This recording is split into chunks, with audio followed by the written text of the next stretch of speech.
There's a bee in here! That's odd. We have a series called James Was Wrong, but not Was James Wrong? I'm switching it up today. Today I asked the question instead of making the statement. Ah, a switchity-doo. Even better than a switcheroo. I would know, I just made the statement. Let's get to it. Dungeon Munchies is a game I reviewed when it released in what I would consider to be a very incomplete state back in 2021. I found flaws in the story, the gameplay, the combat, the various RPG elements, progression, nearly everything. However, recently I realized while replaying some games and finding out my tastes in genres and adventures I seek have changed, Dungeon Munchies is something I wanted to return to now that it received some updates. Are you sure it's not because of the dozens of comments on the original review calling you names? Shush! No! I just want to try the game again! Fine, I believe you. But will they?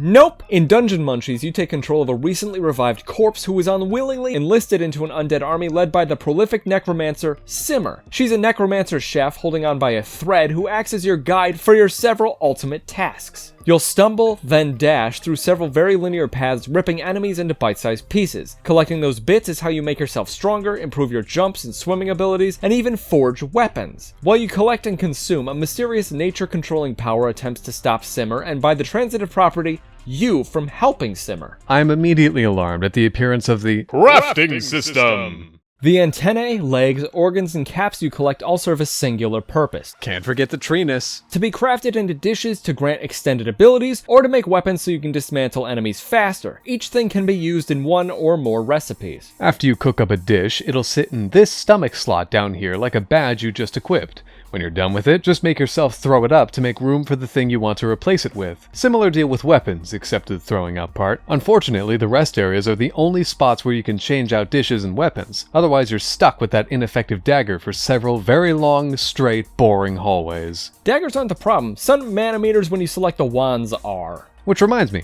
we should probably talk about Combat! You'll notice this cursor that plagues the screen at all times, making you think this is some form of twin-stick shooter. This just helps you determine the direction of your attacks, and the cursor is there to indicate where magic weapons projectiles will pop into play. You can aim 360 degrees around the player character, which is interesting. Unfortunately, the right control stick is vestigial in Dungeon Munchies. Your left stick will control movement as well as the direction of your attacks, which means dodging and attacking is dicey, specifically when fighting any boss. There are several types of weapons from swords to wands, axes, daggers, wands, and more, each of them with their own range and attributes that can't be altered ever. Every weapon is a single note that you'll play over and over and over and over in all directions until you decide to play something else. There are also secondary weapons which can be shorter swords, shields, projectiles, and more. Real fast, on the Switch your main weapon is tied to the Y button for use, while the secondary is tied to ZR. I'm not sure why it's set up like that, but if you switch your secondary to the X button, you'll notice an incredible difference in control. The X button is never used for anything, so it's very odd this wasn't already set up for switching between your two attacks. I want to go back a few points. With movement and aim controlled with one stick, doesn't that mean you have to run toward things about to hurt you to attack them, risking further hurt? Yep, it becomes agonizing fighting bosses because each one goes into a sort of super state where they'll activate bullet hell mode, filling the screen with projectiles. I think you're supposed to attack them until they stop because waiting them out didn't seem to do anything. Every boss has at least 2 of these. The reason combat is an issue here is because while you're aiming your weapon, you're also walking in that direction, so you'll likely bumble yourself directly into several dozen projectiles without meaning to. There's no way to plant yourself and attack from a stiff position. You just have to pray your range is wide enough and that flick of a stick didn't move you too far into the boss's range. Enemy battles aren't much better. If you're swarmed, expect to take a lot of damage as you run away from one thing and into the next. But you'll revive at the last recycle bin you activated, which should walk us nicely into the next point.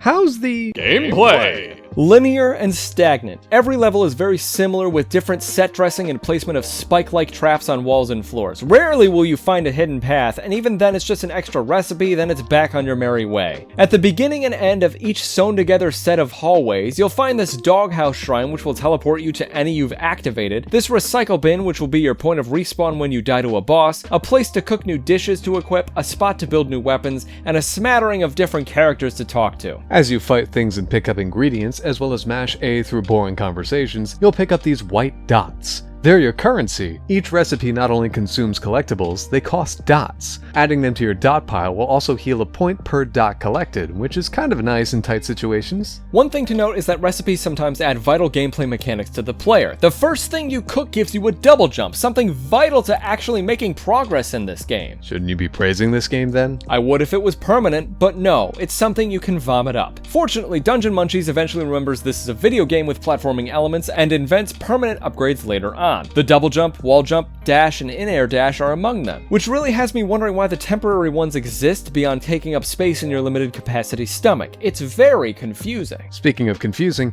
how about we talk about the Story!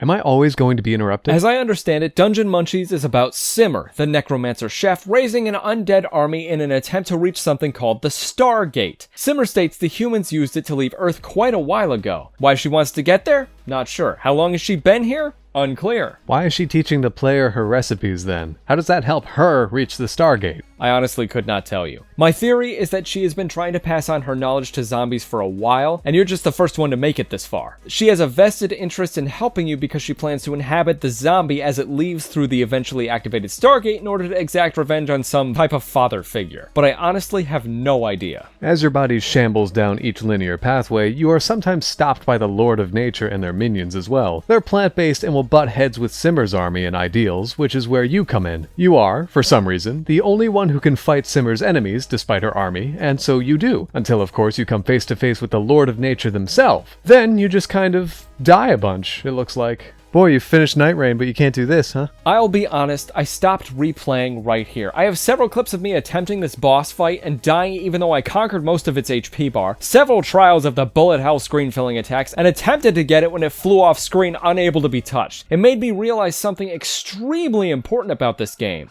It's still awful. It is still this unpolished alpha build it was when I played in 2021. Dungeon Munchies is still a game made of inaccurate attacks, story elements that don't make any sense, and easily some of the worst boss design I've seen in a Metroidvania. It's a frustrating test of my patience that I eventually decided wasn't worth my time again. Dungeon Munchies is an awful game. I don't remember why I wanted to give it a second chance, but I certainly hope it's drilled into my brain so it doesn't get a third.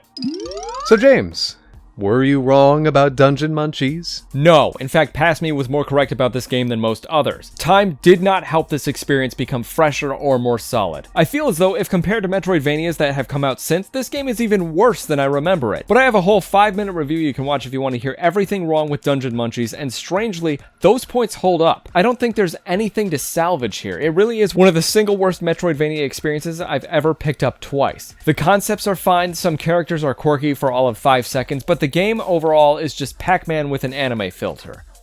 I hope you enjoyed this re-review way more than I did. This was an itch I needed to scratch out of curiosity, but if anything, I was very correct. Dungeon Munchies was a waste of my time both times I played it. How do you feel about Dungeon Munchies? You can watch our original review by clicking on the screen or finding it in the description. Alright, see y'all next time. Bye-bye! Bye-bye! Hi, Oprah. Would you like a pet? You smell like poop!